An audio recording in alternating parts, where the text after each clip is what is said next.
Hello everyone, welcome again to our YouTube channel NK maths. तो SSC GD 2022 का finally जो notification है वो आउट हो गया है और काफ़ी कुछ चेंजेस इसमें भी किए गए हैं। सीजीएल की तरह जैसे एग्जाम पैटर्न में कुछ हल्के फुल्के चेंज किए गए हैं। बाकी eligibility, age criteria, total number of vacancy और एग्जाम डेट की हम बात करेंगे इसी वीडियो में, तो आखिरी तक बने रहें हमारे साथ। और अगर आप हमारे YouTube channel NK maths Nandu Kumar पे नए हैं तो ज़रूर से हमारे यूट्यूब चैनल को सब्सक्राइब कर लें। आपको ऐसे ही वीडियो और प्रीवियस ईयर के सॉल्यूशन आपको मिलते रहेंगे हमारे यूट्यूब चैनल पे, ठीक है। तो एनके मैथ्स नंदू कुमार ध्यान से उसको सब्सक्राइब कीजिए और बेल आइकन को भी प्रेस कर लीजिए। और अगर आपको इस नोटिफिकेशन की पीडीएफ चाहिए देन प्लीज़ हमारा Telegram group NK maths Nandu Kumar join कर ले, ठीक है। तो अभी बढ़ते हैं आगे और बात करते हैं कि नोटिफिकेशन में क्या है, एग्जाम डेट्स क्या है, एज लिमिट क्या है और फिर बाकी जो चेंजेज है उसके बारे में भी हम बात करेंगे, ठीक है। वीडियो को लाइक और शेयर जरूर कर देना और कमेंट भी कर देना अगर कोई डाउट हो तो, ठीक है। चलिए देखते हैं क्या है नोटिस में। पहले आप नोटिफिकेशन में ये आप देख सकते हैं लोगो अपने एसएससी का है, ठीक है। इसके बारे में ज़्यादा कुछ बात नहीं करना है, डायरेक्ट हम आते हैं अपने नोटिस पे, ठीक है, कि नोटिफिकेशन में क्या दिया हुआ है। देखिए सबसे पहले यहाँ पर डेट्स की हम बात कर लें कि एप्लीकेशन की डेट्स क्या रखी गई हैं, ठीक है। तो ये 27 यानी कि आज के ही डेट से और 30/11 यानी कि 30 नवंबर तक इसका डेट है एप्लीकेशन का, ठीक है। जो स्टार्टिंग है वो है 27 अक्टूबर और जो अंतिम तिथि है यानी कि लास्ट डेट है वो है 30 नवंबर का, ठीक है। और 30 नवंबर को 11 बजे रात तक ये आप अप्लाई कर सकते हैं, ठीक है। ऑनलाइन अप्लाई कर सकते हैं और जो चालान आप जनरेट कर सकते हैं ऑफलाइन पेमेंट के लिए वो भी 30 तारीख तक ही कर सकते हैं, ठीक है। और जो ऑनलाइन पेमेंट का लास्ट डेट है, देखिए last date for making online payment वो है आपका 1 दिसंबर को 11 बजे रात तक, ठीक है। यानी कि 1 दिसंबर को 11 बजे रात तक आप ऑनलाइन पेमेंट कर सकते हैं, ठीक है। और चालान से जो लास्ट डेट है पेमेंट करने का वो आप देख सकते हैं, चालान से लास्ट डेट पेमेंट करने का भी 1 दिसंबर ही रखा गया है, ठीक है। और शेड्यूल ऑफ सीबीटी या फिर सीबीई आप कह लो, कंप्यूटर बेस्ड एग्जामिनेशन जो है वो जनवरी 2023 में होना है। यानी कि 1 तारीख को अगर आपका ऑनलाइन एप्लीकेशन का लास्ट डेट है 1 तारीख, तो आप करीब करीब मान लो उसके बाद 1 महीने आपको मिलेंगे, ओनली 1 मंथ, ठीक है। मंथ्स नहीं, ओनली 1 मंथ, ठीक है। एक ही महीने बस आप देख सकते हैं, जनवरी में पेपर ही है और दिसंबर बस 1 दिसंबर को ख़त्म हो रहा है, उसके बाद बस दिसंबर का ही टाइम है आपके पास। उसी टाइम में आपको पूरी प्रिपरेशन करनी पड़ेगी, या अगर आप पहले से कर रहे हैं तो पूरा रिवीजन आपको उसी 1 महीने में करना होगा, ठीक है। अभी हम आगे बात करेंगे एज लिमिट क्या है। बाकी यहाँ आप सिलेक्शन प्रोसीजर देख सकते हैं कि सिलेक्शन प्रोसेस जो होता है वो क्या होता है इसमें। तो इसमें आपको बताया गया है यहाँ पर कि जो सिलेक्शन प्रोसेस है उसमें सबसे पहले आपको कंप्यूटर बेस्ड एग्जामिनेशन पास करना होगा, फिर फिजिकल एफिशिएंसी टेस्ट यानी कि पीईटी, फिर फिजिकल स्टैंडर्ड टेस्ट यानी कि पीएसटी, फिर मेडिकल एग्जामिनेशन होगा, फिर डीबी होगा, फिर जाकर फाइनल मेरिट लिस्ट बनती है, ठीक है। तो ये हो गया प्रोसेस। बाकी कुछ मेन पॉइंट्स की बात करेंगे। यहाँ पर पे स्केल आपको दे रखा है इसका कि पे स्केल क्या होता है, ठीक है। तो ये लेवल 3 में आता है, आपको पता है, ठीक है। लेवल 1 और लेवल 3 दोनों की बात की गई है यहाँ पर, ठीक है। जो सिपाही वाला पोस्ट है उसकी बात की गई है और ये भी है ऑल अदर पोस्ट के लिए, ठीक है। यानी कि लेवल 1 का भी और लेवल 3 का भी इसमें पोस्ट है।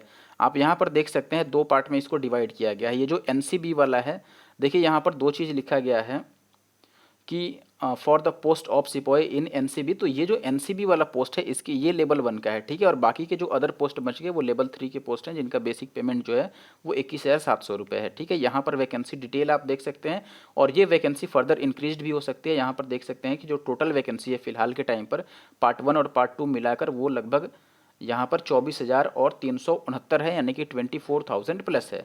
जिसमें आप यहाँ पर देख सकते हैं कि कौन से डिपार्टमेंट में, ठीक है, कितना आपका कौन कौन सी कैटेगरी के लिए मेल और फीमेल के लिए कितना वैकेंसी आउट हुआ है, ये पूरा पूरा आप टेबल में देख सकते हैं वीडियो को पॉज करके अगर आप देखना चाहें तो।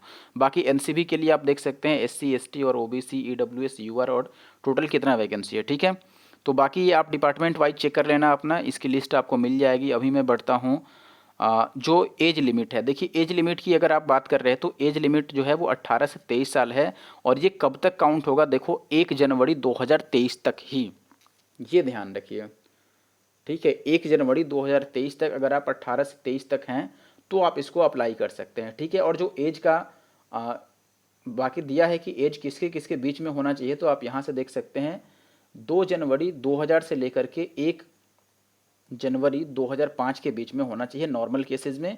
अगर आप कोई जैसे जो रिलैक्सेशन होता है एज रिलैक्सेशन उसमें नहीं आते हैं तो, ठीक है, यानी कि रिजर्व कैटेगरी में नहीं आते हैं तो आपका जो एज होना चाहिए वो 18 से 23 तक होना चाहिए और आपका जो डेट ऑफ बर्थ होना चाहिए वो होना चाहिए 2 जनवरी 2000 से 1 जनवरी 2005 के बीच में, ठीक है।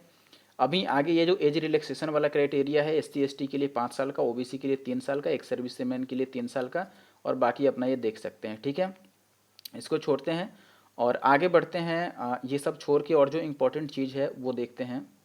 अगर एजुकेशनल क्वालिफिकेशन की हम बात करें तो एजुकेशनल क्वालिफिकेशन में देखिए क्या दे रखा है, यहाँ पर मैं आपको दिखाता हूँ। जो एजुकेशनल क्वालिफिकेशन है वो 1/1 यानी कि 1 जनवरी 2023 तक माना जाएगा, और उस टाइम तक आप 10th पास होने चाहिए, और एज भी आपका 18 से 23 के बीच में होना चाहिए। ठीक है, 10th पास बेसिकली इसमें रहता है। ठीक है, तो 10th पास को छोड़कर आगे हम बात नहीं करेंगे।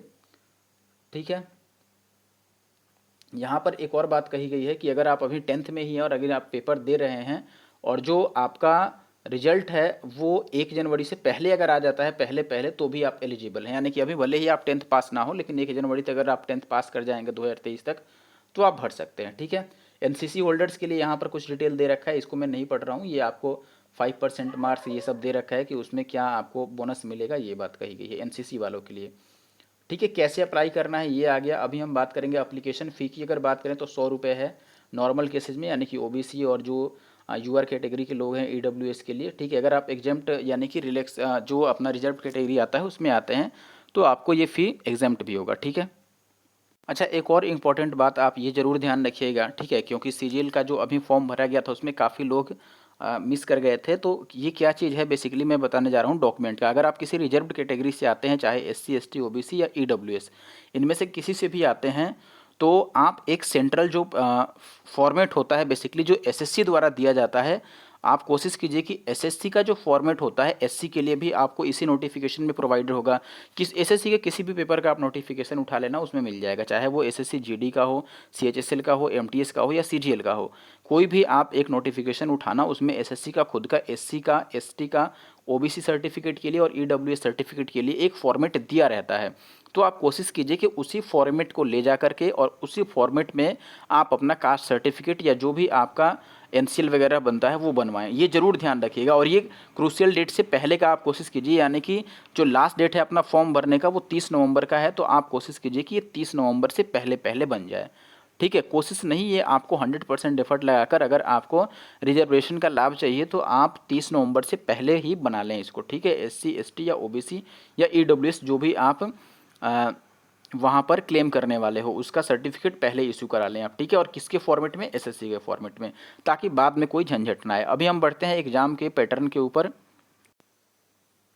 अभी देखिए, अभी जो मैं एग्जाम पैटर्न आपको दिखा रहा हूँ स्क्रीन पे, ये है 2021 में जो फॉर्म भरा गया था SSC GD का उसका। ठीक है, यानी कि पिछले साल जो भी SSC GD का फॉर्म भरा गया था उसका है। ठीक है, और जो NCB वाली एक पोस्ट है ये भी नई ऐड हुई है, क्योंकि ये 2000 यानी कि पिछले साल वाले में नहीं था, मैंने अभी इस नोटिफिकेशन में देखा है, मैं दिखा भी दूंगा। ठीक है, अभी आप चेंजेज पहले समझना कि क्या क्या चेंजेज आए हैं। अब पहले आप ये पिछला साल वाला समझ लीजिए कि पिछले साल में क्या था। देखिए, पिछले साल में जो कंप्यूटर बेस्ड एग्जामिनेशन था उसमें रीजनिंग के 25 क्वेश्चन, जनरल नॉलेज के 25 क्वेश्चन, मैथ्स के 25 क्वेश्चन और हिंदी या इंग्लिश के 25 क्वेश्चन आपको 1.5 घंटे के अंदर कंप्लीट करने रहते थे। यानी कि 100 क्वेश्चन आपको मिलते थे 100 मार्क्स के, यानी कि हर एक क्वेश्चन 1 मार्क के होते थे, यानी कि 1 अंक के 1 प्रश्न होता था। ठीक है, और टोटल जो टाइम मिलता था आपको 1.5 घंटे का, लगभग MTS के जैसा ही सिलेबस है ये। ठीक है, बस MTS में यहाँ हिंदी नहीं आता है, तो लगभग वैसा ही सिलेबस था। रीजनिंग 25 क्वेश्चन 25 मार्क्स के, GK 25 क्वेश्चन 25 मार्क्स के, मैथ 25 क्वेश्चन 25 मार्क्स के, और हिंदी या फिर इंग्लिश कोई एक 25 क्वेश्चन 25 मार्क्स के। ठीक है, यानी कि 90 मिनट्स में आपको 1.5 घंटे में 100 क्वेश्चन करने पड़ते थे। ये था प्रीवियस ईयर का जो आपका कंप्यूटर बेस्ड एग्जामिनेशन का पैटर्न था वो। अभी मैं दिखाता हूँ इस साल का, यानी कि जो लेटेस्ट आपका 2023 में पेपर होगा उसका। अब देखिए, ये है अपने पास जो 2023 वाला है वो। ठीक है, इसमें देखिए कंप्यूटर बेस्ड एग्जामिनेशन में आपको क्या लिखा गया है कि ऑब्जेक्टिव टाइप होने वाला है, जिसमें टोटल जो नंबर ऑफ क्वेश्चन होंगे वो 80 क्वेश्चन होंगे और हर एक क्वेश्चन 2 मार्क्स का। पिछले में क्या था कि टोटल नंबर ऑफ क्वेश्चन 100 थे और हर एक क्वेश्चन 1 अंक का था। ठीक है, यानी कि 1 मार्क का था। यहाँ पर ये 2 मार्क्स के हैं और 80 क्वेश्चन हैं, और टाइम आपको अब 1 ही घंटा मिलेगा, क्योंकि देखो 20 क्वेश्चन इन्होंने कम कर दिए। पहले 100 क्वेश्चन थे तो 90 मिनट का टाइम था, अब 20 क्वेश्चन इन्होंने कम कर दिया, अब 80 क्वेश्चन कर दिया, तो टाइम भी आपको कम कर दिया और 90 मिनट से 60 मिनट यानी कि 1 घंटे कर दिए गए हैं। बाकी आप देख सकते हो अभी रीजनिंग का अब 20 क्वेश्चन आएगा, टोटल 40 मार्क्स का, और जो जीके का होगा वो 20 क्वेश्चन आएगा अब 40 मार्क्स का, यानी कि हर एक क्वेश्चन 2 मार्क्स का हो गया। मैथ्स जो आएगा इसका भी 20 क्वेश्चन 40 मार्क्स, और हिंदी या फिर इंग्लिश 20 क्वेश्चन और 40 मार्क्स, ठीक है। तो ओवरऑल आपको 4 चौ के 16 यानी कि 160 मार्क्स के पेपर होने वाले हैं। और टोटल नंबर ऑफ क्वेश्चन की बात करें तो 80 क्वेश्चन आएंगे, हर एक क्वेश्चन 2 नंबर का होगा, तो 160 मार्क्स के क्वेश्चन होने वाले हैं, ठीक है। और जो टोटल टाइम गिवन होगा वो 60 मिनट यानी कि 1 आवर होगा, ठीक है। ये बाकी आपको निगेटिव मार्किंग की अगर बात करें तो निगेटिव मार्किंग यहाँ पर 0.5 की रहेगी, यानी कि आपका ये 1/2 आप इसको मान सकते हो, ठीक है, हर एक रॉन्ग क्वेश्चन के लिए, ठीक है। यहाँ पर दे रहा है रॉन्ग क्वेश्चन के लिए 0.50 मार्क्स कटेंगे आपके निगेटिव के, ठीक है। तो ये बेसिकली इसके बारे में जो जीडी एसएससी जीडी का नोटिफिकेशन है उसके बारे में जो भी इंपॉर्टेंट अपडेट थे वो मैंने आपको दे दिया है।